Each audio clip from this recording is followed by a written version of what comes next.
Are you listening? Are you listening to me? Noah Magaro George. I love you, Noah. If you're watching this, Noah watches the video sometimes. I love you, Noah. You're awesome. He posted this. Tim Martin shares insight into training Wembanyama. I did not watch this, but we are going to watch it. Wait, is this on ESPN? This isn't ESPN, is it? No, it's SN. What the heck is SN? Playback speed? We're going to speed it up so we don't get in trouble, just in case. Yeah, we're going to speed it up. But yeah. Oh, yeah. I feel bad for my boy Vosh. H3 podcast. Oh, my God, man. Oh, my goodness. No research they did. All right, let's go ahead and play this. This is what Tim Martin had. Oh, and by the way, if you guys don't know who this is, very famous trainer. We talked about this before. He's trained not only with Wemby, but he's trained with Trae Young. That's like one of his main clients. And there's a little bit of connection there, right? He's the same one that was talking about initially, before we even got Wemby and we were looking at interviews. We were reading up on an article in which he said Wemby gets things quickly, that they were actually meeting during COVID through Zoom. And he was really blown away by how as soon as he shows Wemby a new move, he would add on to it and be able to add on to it from day to day. And he was like, I never worked with somebody as smart as Wemby and as quick as Wemby. So yeah, and we kind of seen this season, right? Like Wemby from day one in the NBA has completely changed his game. I mean, not changed his game, but he looks like a much better player than he did week one to now. And this type of leak, usually you don't get to see until the next season. So yeah, Clan and Vosh crossover. That will be insane. Vosh is huge. All right, let's see. Oh, I can't hear anything. Can you guys hear anything?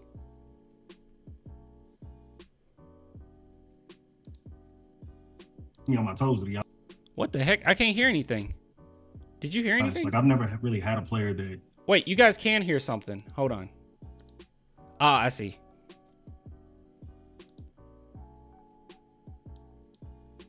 Can you hear it now? No, well, I mean, he keeps me on my toes, to be honest. Like I've never really had a player that, I mean, I remember we was actually in Paris one time and we were working on the baseline turnaround fadeaway, you know, kind of similar to what Jordan and Kobe was doing. As soon as they catch, they kind of hit that quick.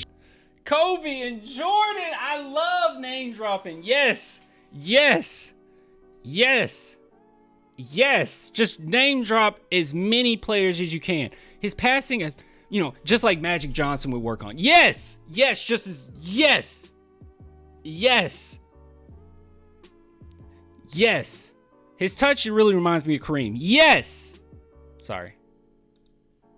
Jordan and Kobe was doing. As soon as they catch, they kind of hit that quick shimmy move and then have a nice turnaround fadeaway. But the way he was able to just pick up on it and again, his fluidity and how he's able to move with such a essence. You know what I mean? It's really like poetry in motion to see a dude that big, you know what I mean? Big old feet and big hands. He's catching the ball and he's moving like he's my size. And so I think from that moment on how quick he was able to pick it up, you know, most guys need almost a day or a week to really understand the movements.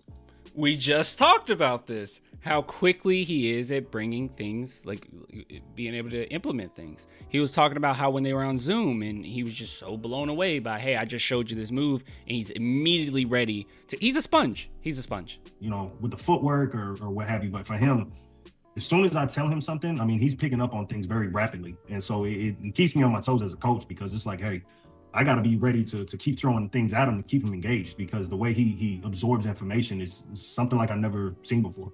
All right, cool. So he said the exact same thing that we remember talking about before.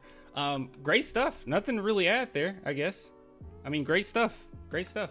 Do you guys have any takeaways? I don't really have any takeaways. I mean, that's all I had to hear right there. I mean, we know what we got here. I think the only thing that I find like really funny when it comes to Wemby is that there's a lot of people that said, oh, we're going to get a lot of Wembanyamas in the future. And I'm just like, are we? Are we though? I mean, how? I mean, how do you, it's like this dude was created in a lab. Like you can't just get, like, I understand where people said we're going to get more Steph Currys. Steph Curry is the greatest player of all time, or not player, I'm sorry, greatest shooter of all time. No, you're not going to just get a bunch of Steph Curry's, but I can at least see people imitating Steph. I can see people coming to the league and kind of imitating what Steph Curry did, right? I think Trae Young is probably the closest thing, or one of the closest things we have to Steph. So it's like, I get it. I can see that. But like Wemby is just going to be a bunch of 7'5" guys with fluidity that can do what he does. I don't think so.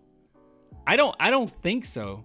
There might be like the whole thing where when people draft, they might take more chances on guys that are bigger, that has somewhat of a fluid motion, like Wemby. But I don't see us just getting a bunch of Wembys or guys being able to even imitate Wemby. Really, I don't see that. You know, just like the early 2000s. You know, if you got a high draft pick, you probably was going for a big man that's close to Shaq, right? Like somebody like Shaq, brute force.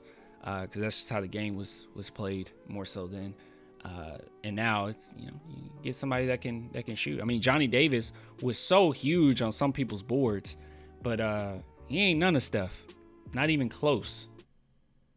So I don't know. I don't think we'll get a lot of Wembys. More like poor imitations of Wemby. Yeah, more like poor imitations of Wemby. I just don't see it. I just don't see it. It's just too much, dude.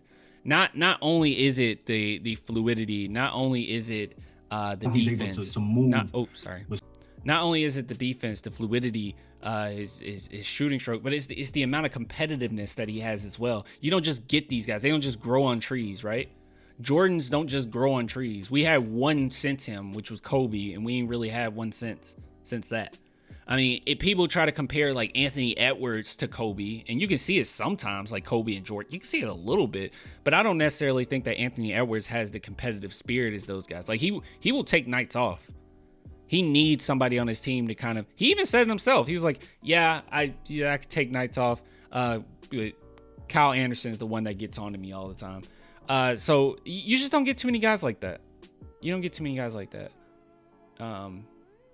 Yeah, looking for Wembys but getting Bobos? Probably. Actually, on second thought, Clan, we could start up some highly unethical, selective genetic engineering program to produce a team of Wembys. I support it. Let's do it. We should do it. I don't know how we start this. I don't know what we have to do. Let me know if you can get us the funding. Sure. Yeah, you guys want to fund our unethical selective breeding genetic engineering program. All you have to do is head on over to clanthemerchfan.com. Okay, get yourself some merch if you want more Wembys. All right, you get yourself some merch and we will make a whole field of Wembys. All right, but don't tell nobody. Don't tell nobody that that's what we're doing. All right, just let's go to the merch shop. Don't tell anybody what we're doing now. Okay. All right. Nah, we're gonna end this segment. This one's done.